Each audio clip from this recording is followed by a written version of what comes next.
En esta clase vamos a abordar las grandes prácticas corporales, digamos, a la idea de las prácticas corporales que se presentan en la educación física y cómo entendemos esas prácticas corporales. Aquí estoy haciendo referencia fundamentalmente a la idea de, por un lado, juego, por otro lado, deporte, por otro lado, gimnasia, y también podríamos ubicar a la danza. Otra de las prácticas corporales que podríamos sumar allí sería vida en la naturaleza. Vamos a agregarlo.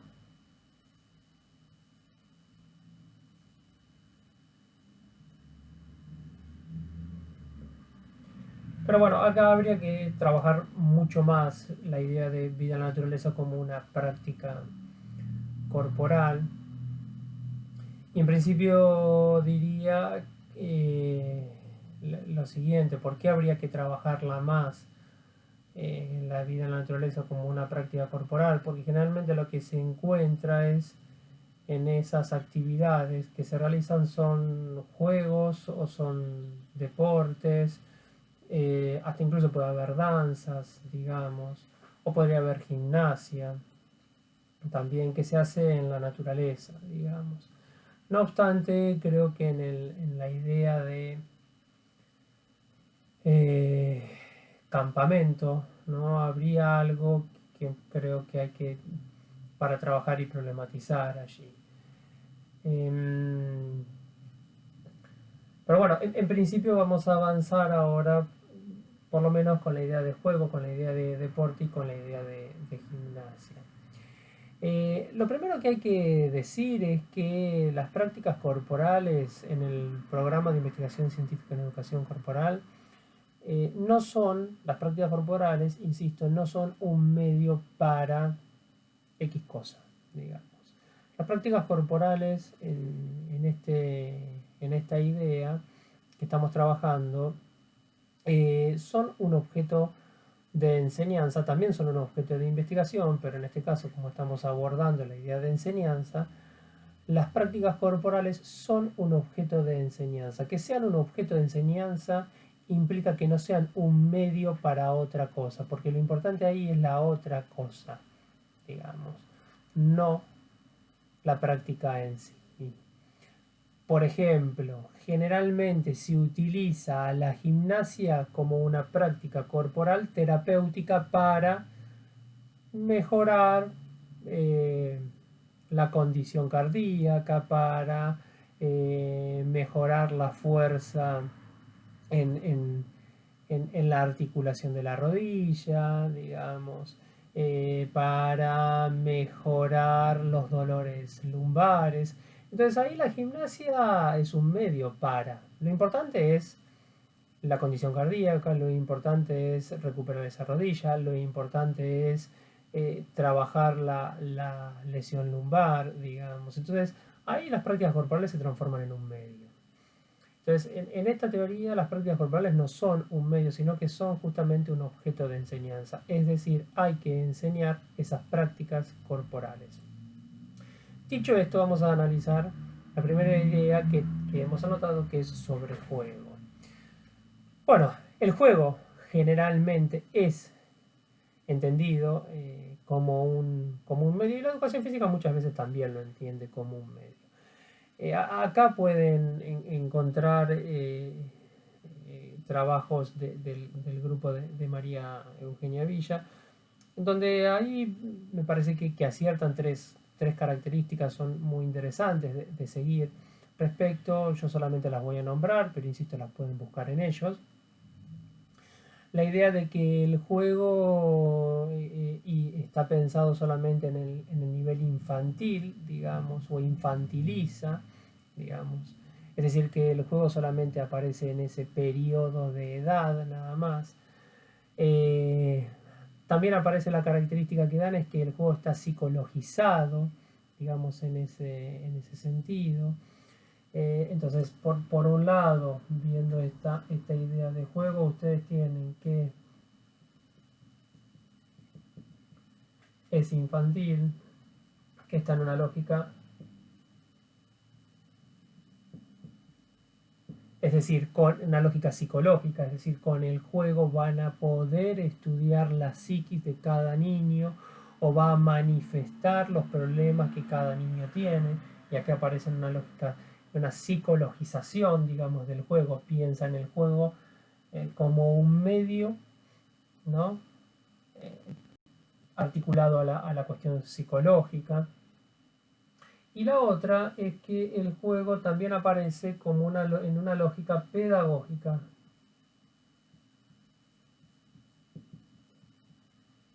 ¿Qué significa esto? O el juego aparece pedagogizado. ¿Qué significa esto?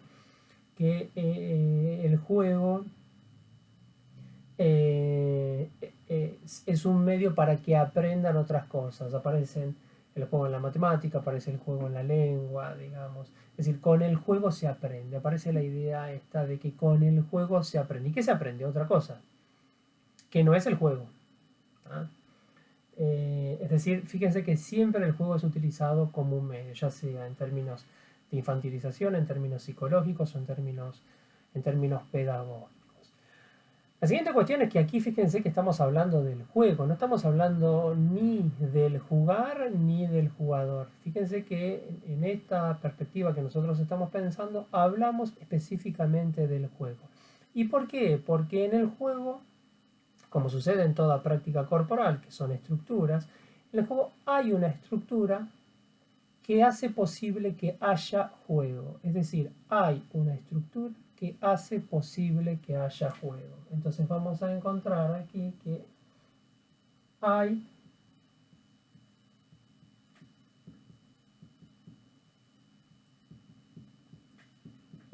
una estructura.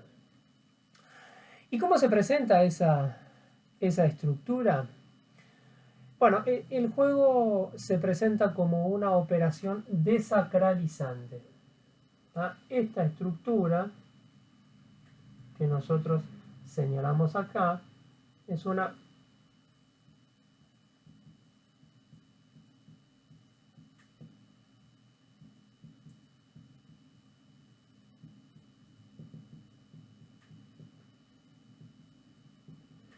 operación desacralizante. ¿Qué significa esto?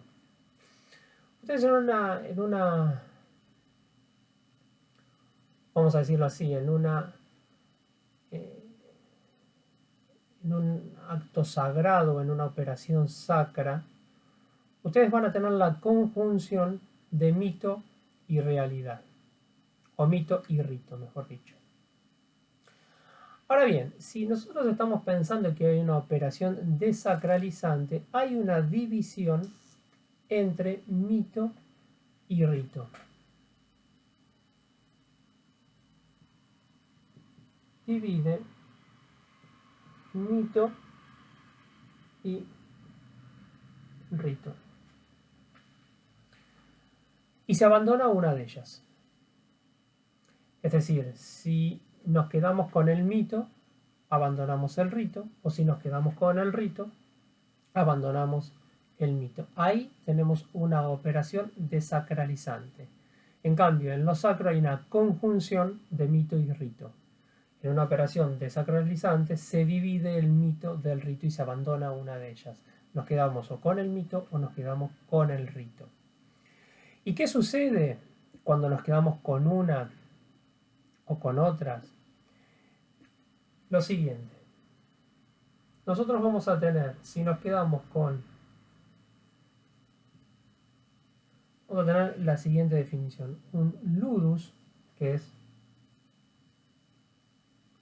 juego de acción, y un hocus, que es juego de palabras.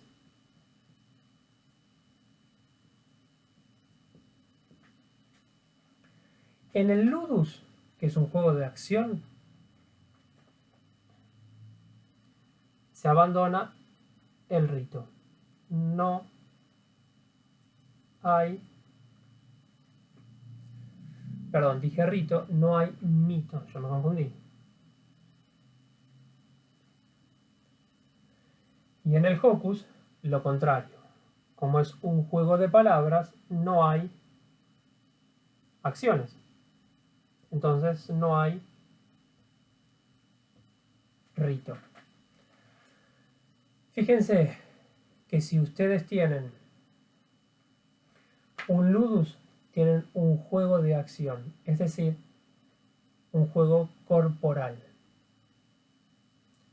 en donde no hay mito, es decir, no hay palabras. En el Hocus hay un juego de palabras, pero no hay un juego corporal, entonces aquí tienen un mito y no hay rito. Cuando aparece una de las dos cosas, no las dos, sino una de las dos, encontramos que hay juego. Entonces, el juego de lo que se ocupa es de desacralizar la conjunción que se arma entre mito y rito. ¿De qué nos ocupamos en la educación del cuerpo? Les diría del juego de la acción. Lo que tenemos que problematizar es cuándo,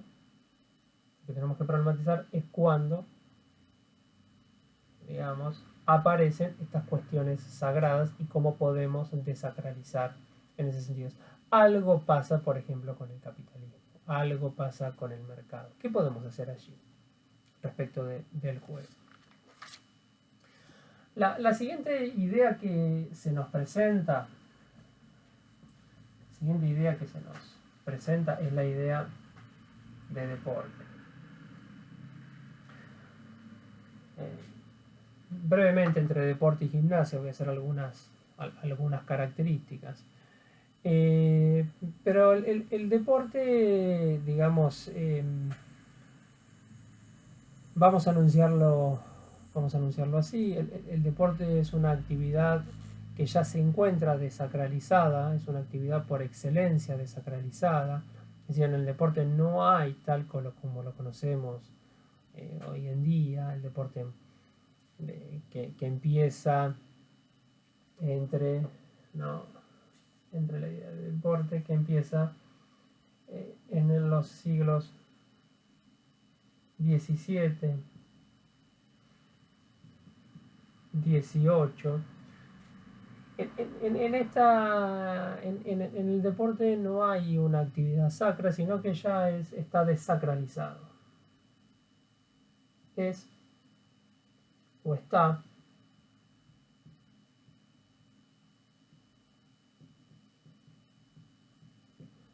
es decir, en la actividad deportiva no hay un mito y un rito hacia los dioses, no se hace esa actividad, digamos, por honor a los dioses, digamos, no hay nada de ello, sino que el deporte ya ahí aparece sumamente desacralizado.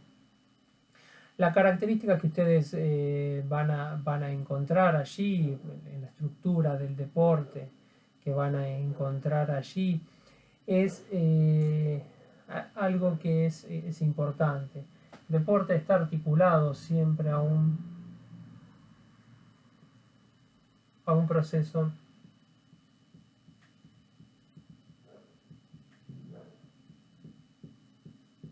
de civilización. La característica de este proceso de civilización es que tiende a regular la violencia.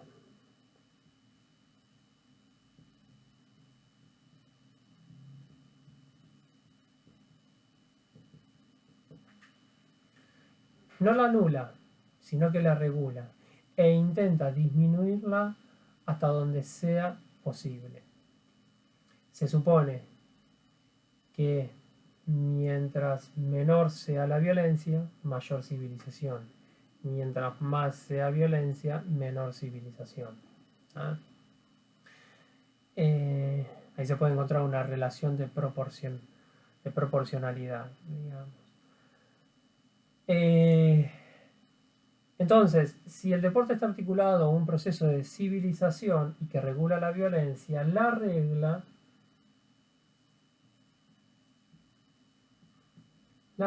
busca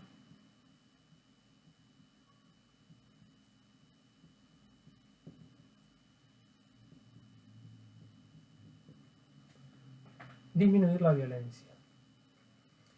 La regla busca disminuir la violencia hasta donde sea posible. Por lo tanto, un deporte en donde, digamos, aumenta los grados de violencia, habría que ver si eso podría ser llamado como deporte, digamos. Esto es una característica del deporte que no aparece en los juegos. Los juegos, piensen por ejemplo en la ruleta rusa, digamos. Es un juego. Y no hay ahí una regulación de la violencia. Justamente lo que puede producir es la muerte. Es raro hoy encontrar en esa práctica deportiva alguien que se muera por realizar ese deporte. Digamos. Es raro. Sucede, pero es raro en ese sentido, porque la regla busca la disminución de la violencia y es una cosa muy distintiva entre el juego y el deporte. En ese punto. Y la otra cuestión es que ustedes van a encontrar generalmente en el deporte, lo que ustedes van a encontrar es una habilidad. Lo digo de modo general, generalmente van a encontrar una habilidad. ¿Y qué es una habilidad? Son acciones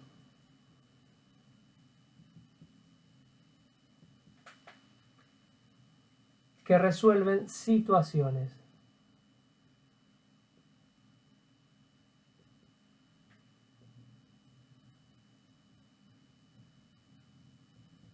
Son acciones que resuelven situaciones. Cosa que también van a encontrar en los juegos.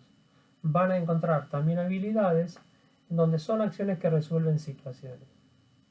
Esto es una gran diferencia con la gimnasia y con la danza. Veamos algunas pequeñas características de la gimnasia. Para la idea de danza, lo que se pueden seguir son los trabajos de Carolina Escudero, que hace todo el trabajo de pensar a la danza como una práctica corporal, en donde el cuerpo es objeto, no un medio para poner en escena una obra de arte.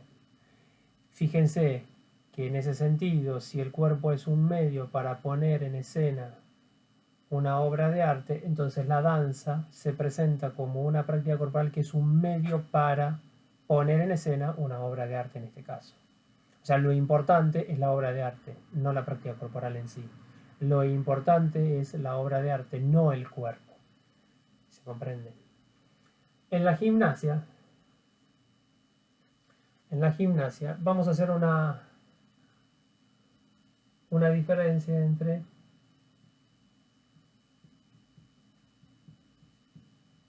gimnástica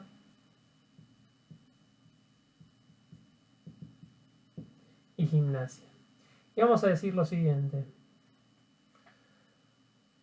En la gimnástica el problema es el organismo.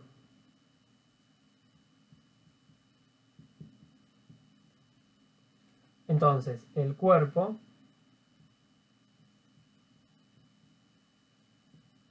es lo orgánico.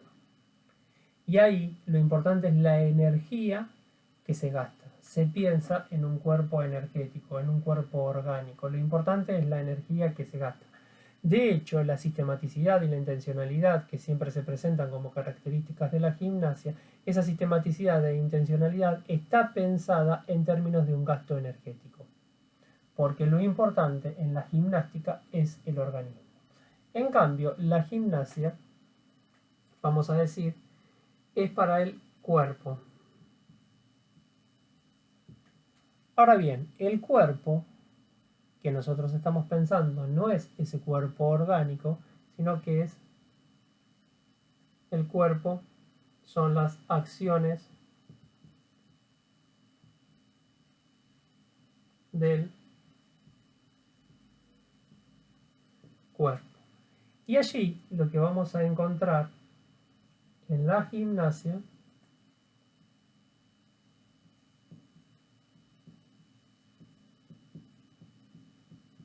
son destrezas. Y en las destrezas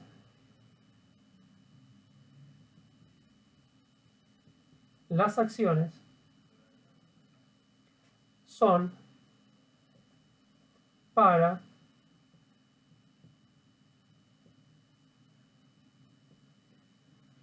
las acciones del cuerpo.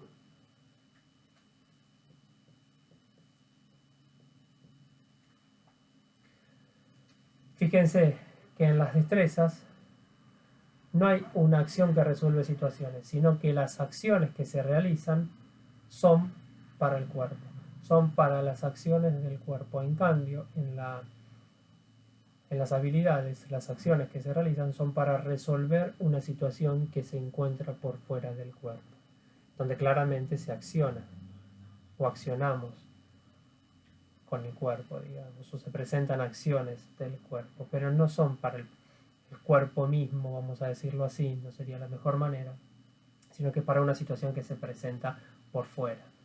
Hay que lograr un objetivo, hacer un gol, hacer un tanto, etcétera, etcétera, etcétera. En cambio, las destrezas son las acciones, son para las acciones del cuerpo. Y ahí encontramos una diferencia entre gimnasia, entre deporte y entre juego.